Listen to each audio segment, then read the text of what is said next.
Hey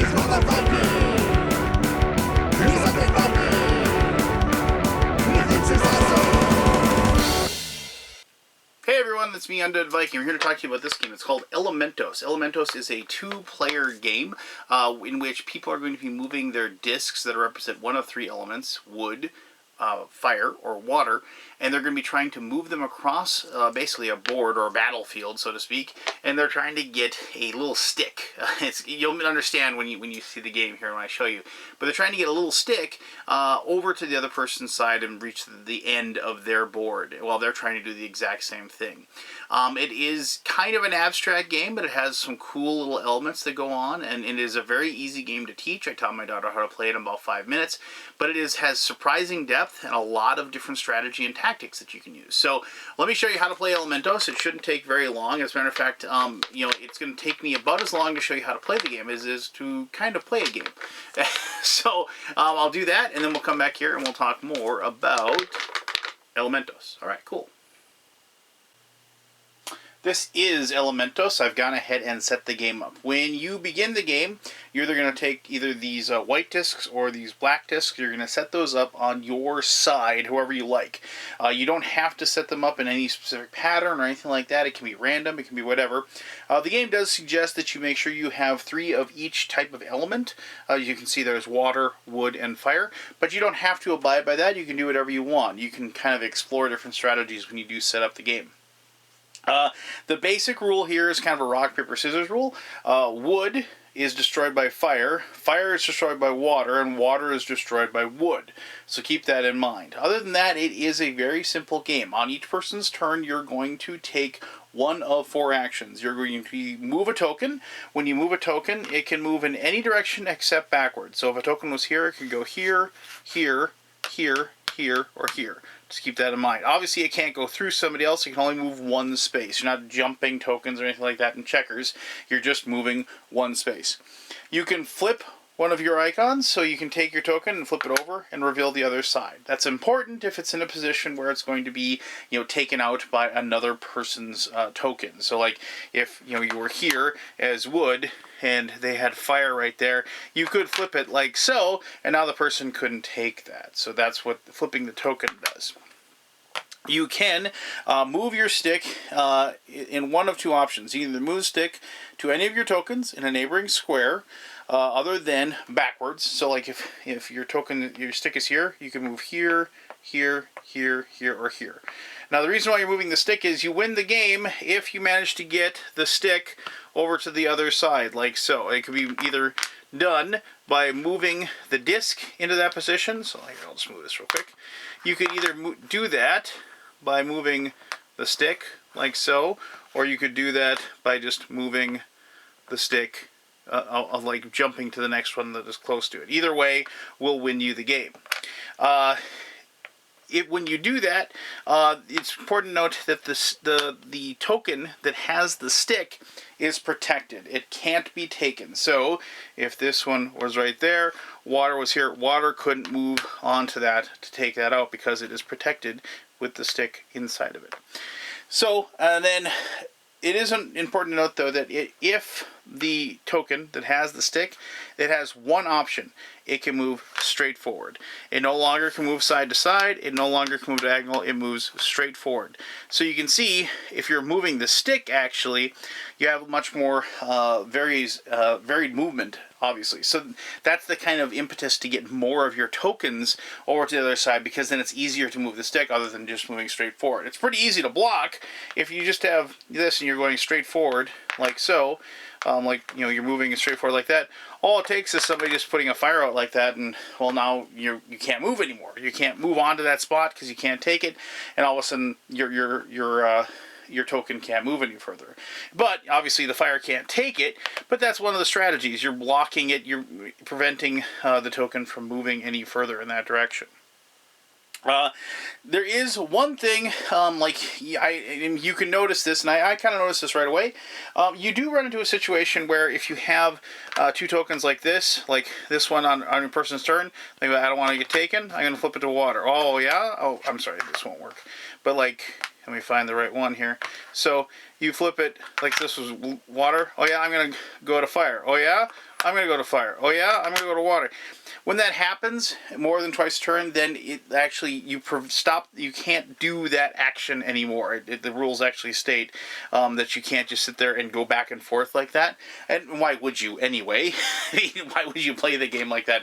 But the rules are that if both players are keep turning two opposing tokens once they reach equilibrium, meaning that they're both the same icon, then you can't take that action anymore. You have to actually then do something else. You have to move another token, move the stick, or so on and so forth. You are allowed to look at the other side of the tokens at any time to see what is on the other side, in case you want to know like where to move something for strategies. However, you can play the game memory-wise, and adds actually increases the difficulty a great deal. You get to look at them once at the beginning of the game when you're setting it up, but after that, you're done. You can't do it. I mean, obviously, if you decide I'm going to flip this one over, then you're going to be able to see it, but you're going to have to remember that the wood is on the other side. You can't flip it over unless you actually do the flip. So, I mean, that's it. I mean, this is kind of, it's not really truly abstract because there's like, the iconography and the different types of elements or whatever. But it is a kind of, it's one of those games that, like, when I've played it with my friends and my daughter, the first thing people think, oh, it's checkers. But then strangely, it reminded me a great deal of Corridor, if you ever played that game, where you basically have like an action. You can either move or put a wall. In this case, you have like more actions. You have 4 possible actions, but it's still the same thing. You're trying to get this stick over to the other side, and while at the same time preventing the other person from getting their stick over to the other side. And it should be noted also. It should be obvious, but like if you do take move on to a spot, you didn't destroy it, and you just remove that from the game, and that doesn't get to go back on the board when that happens. And so, if you can take out, obviously, the more pieces of your opponent that you take out, the easier it's going to be for you to get your pieces over. So there's a lot of different cool things that go on in the game. There's a lot of thinking going on. Basically what you're doing is you're trying to put yourself in a position where you have to give somebody multiple choices. Like, so if you have, like if there was water here and you moved your wood here, but at the same time maybe there was another water, I'm sorry, not water, there was a wood token here. You move that up on this person's turn, they're going to sit there and they're going to look at that and they're going to say, well, I'm going to have to give up one of my pieces in this case. I mean, I could flip this one over to water, but then the wood's going to move on here and take it. And that's the whole goal. You're trying to put yourself in a spot where the other person is going to have to take an action, but they're going to leave one of their pieces defenseless at the same time. And it's very tricky. You have to kind of set traps and set strategies and think a couple moves ahead. And I've had a lot of fun playing it with my daughter, and it's a much more straightforward game with my daughter. And when I played it with my gaming group, it's a lot more thinky. So it kind of satisfies both spectrums. But I'll go more into that with my conclusion, which I'll do right now. In my introduction, I mentioned that I played this with my daughter. And the thing is that I actually saw this on Kickstarter, and I backed it because I was like, that looks like a game that my daughter would like. And luckily enough, they reached out to me and asked me if I'd be interested in seeing a copy early and then being able to play it. And I said, yeah, sure, because I really wanted to try this one out. This game just... Well, I mean, besides the gameplay, which I kind of went into as far as how the game is played, this game just looks cool, and it is a very tactile, fun experience just to play it. What I mean is it's like the clacking of the wood on the wood, the moving it around, just it looks neat while you play it. And plus it comes in this cool little box that, like, it's basically a travel box. I mean, you can take this off, and you have the whole thing right here. I mean, obviously it's making a lot of noise, but you have the whole thing right here, and you just can carry this wherever. And this is something that I brought with me to work, and I played with some of my friends at work over lunch, and we all had a lot of fun with it. Now, I mentioned, like, when I played with my daughter, it was much more straightforward. It's like playing checkers, when with your kids. But it's fun because it teaches them some basic strategies as far as blocking their checkers when you play checkers. But then, so my daughter and I played a lot of checkers, but we kind of got past it. It's one of those games that, like, after you played it so many times, you kind of just you play it, everybody makes the best move possible until you're just kind of forced into a situation where, you have to actually give up some of your stuff. And so, I mean, obviously there's more to it, but I mean, you can see where I'm going. It's just like we kind of moved past it. We weren't really enjoying it anymore. But I liked that aspect of it. I liked the simpleness of it. I liked the fact that it didn't like have 7,000 rules that I had to try to teach my daughter and try to make her learn.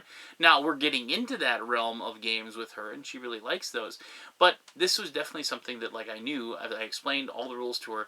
She caught on right away, and we were having fun with it. And it's fun to watch my daughter like kind of her brain like kind of figure out, okay, that one's water, and his fire can move over there, so I need to flip that. But I could probably move my my like I'm sorry, I have water and he has wood, but I could probably move my fire over. You understand what I'm saying? Like you're watching her brain kind of click through the possibilities and the permutations was a lot of fun. Now, that being said, it's like I said, it's a different game when I was playing with my gaming group, and like now we were actually like plotting out our moves like 3 or 4 ahead of time. If we could, we were trying to get the other person to take certain actions, just to kind of like feint and dodge, and like hopefully they'd move it over to something and just set up a trap basically. Get them to like commit too early so you move your discs in. And the thing is that the part that a lot of people don't know is that you are allowed to look at the bottom of your discs if you play that way, but your opponent isn't. And so they're might be gambling a little bit about they're moving one of their discs, like it's maybe wood and water, and they're gambling that the person that or the disc that you're moving up next to say doesn't have fire on their side. It's the same thing. It's wood and water. They're gambling that it doesn't have let's say wood and fire, which would be bad because it could take their disc. And so there's things like that kind of add to the game and add to the depth and the complexity. And like the setup, like I said, is completely up to you when you're setting up the game, and I kind of like that as well. I mean, and I mentioned that it kind of adds that level of planning and strategy as well. And so, for those reasons, I mean, because it's a game that is simple but has a lot of depth, I really, really, really enjoyed playing Elementos. And if you're looking for a game that if you have like that weird kind of tweener age, you have like an 8 or 9-year-old kid that's interested in your hobby, your board game hobby, and you want to kind of show them something that's going to get their brains thinking and get their brains moving, then I really encourage you to pick up or back Elementos. And if you're a 2-player game fan, if you're an abstract game fan, if you're looking for something you can play over lunch, or just a travel game, I'd really, really strongly suggest this one as well. So there you go. That is Elementos. If you have any questions about the game, please ask away. As always, I really appreciate you taking the time to watch this video. And until next time, I am the Undead Viking, and I'm telling you to have yourself one heck of an awesome day. All right, bye-bye.